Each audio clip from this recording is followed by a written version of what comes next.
So a few weeks ago, our Sunday video was about love, and love is a sacrifice, and talking about love and how it takes a sacrifice of yourself to love your spouse, to love others, because you're literally laying down your will and your desire and your own interests in a lot of ways for somebody else, right?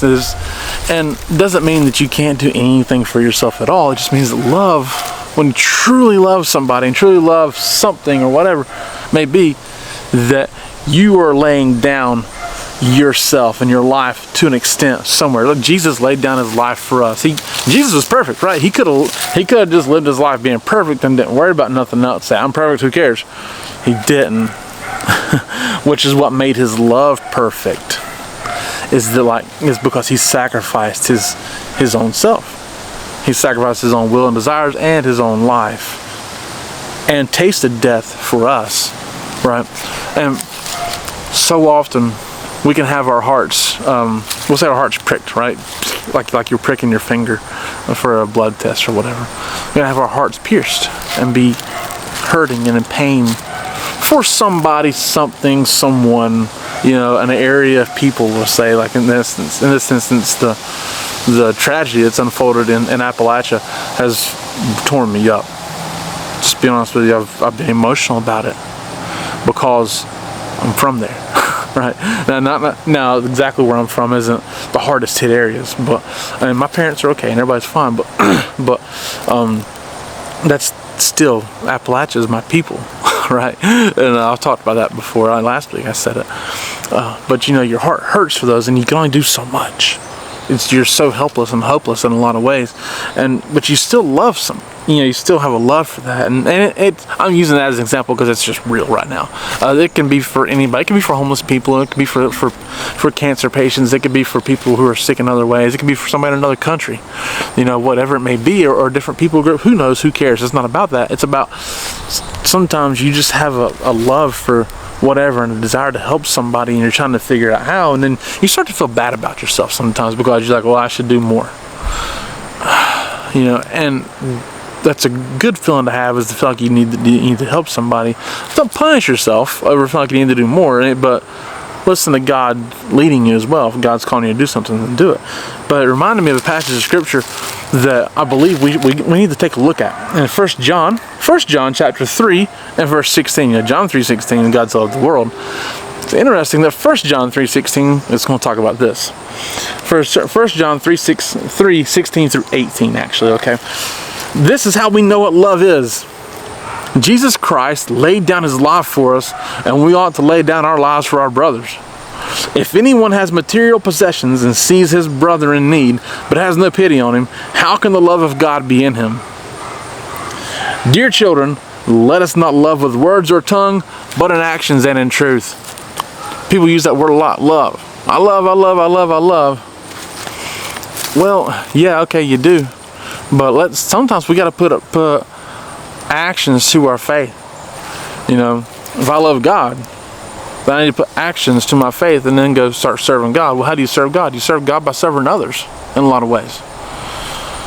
And sometimes we just need to figure out where that line in the sand is, as far as taking care of ourselves and then taking care of somebody else.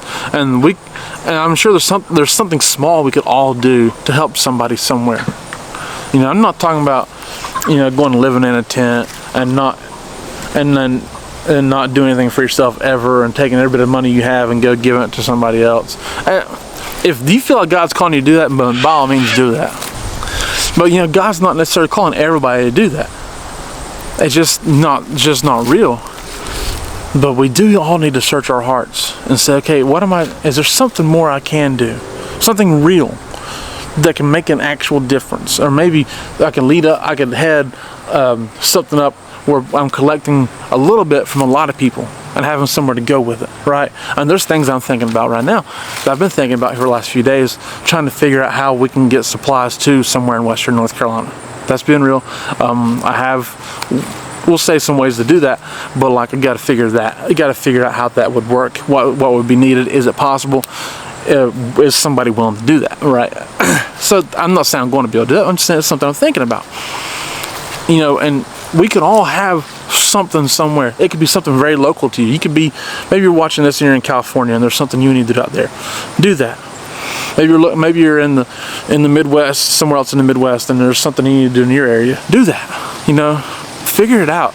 Maybe you just have a little bit of, maybe you just serve a day with somebody in a homeless shelter or soup kitchen or whatever, food pantry, whatever you can do that. We all got to figure out a way that we can give of our time, at least, you know, time, money, possessions, whatever it may be, whatever you can give, and put actions to our love.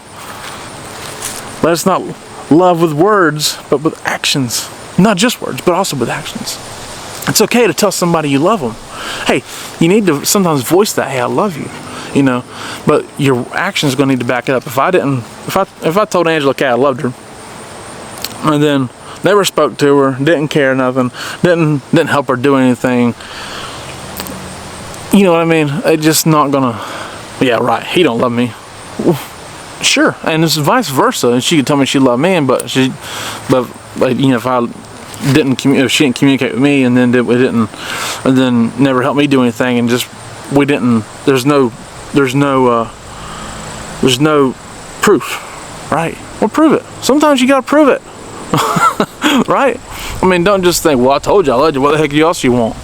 Goodness, you know, that doesn't make any sense. So we gotta make sure sometimes that we are proving that we are God's people, right? That we truly have been changed in our own heart, and that we're spreading God's love in a very real, very honest way. Another place in the Bible, I think it's in Romans, says love must be sincere. You gotta be sincere about it, right?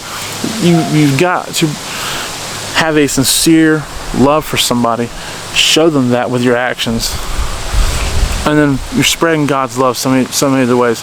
Honestly, we gotta rebuild our society, and that whole tragedy that's going on in Appalachia now is kind of a microcosm of it, because it's a total rebuild for communities there. You're totally rebuilding communities. Well, we need to totally rebuild ourselves. We gotta totally rebuild our society. It's broken down so dang much. We gotta totally rebuild that as well, and it's gonna take a lot of proving it for some people for them to believe that God's people really care about them. It's gonna take a whole lot of proving it, and we can't look at the big mountain and say, oh, that's so much, I can't do it all. You can't do it all, you're right, but you can do a little bit. You can do a little bit and encourage others to do a little bit as well. And with the 100 million people or whatever it is in this country that profess to know Jesus, all did a little bit, that mountain's gone pretty dang quick. So let's think about that this week. Let's try to do just something little we can do in our communities, abroad, wherever it may be, wherever you think God's leading you to do so. Let's figure it out and let's do it. And let's show the world that, you know what, God really does care, because we do. Thank you guys so much for watching. We do appreciate it. My name is Jason. This is Art of Creation Homestead. We love y'all. God bless you and goodbye.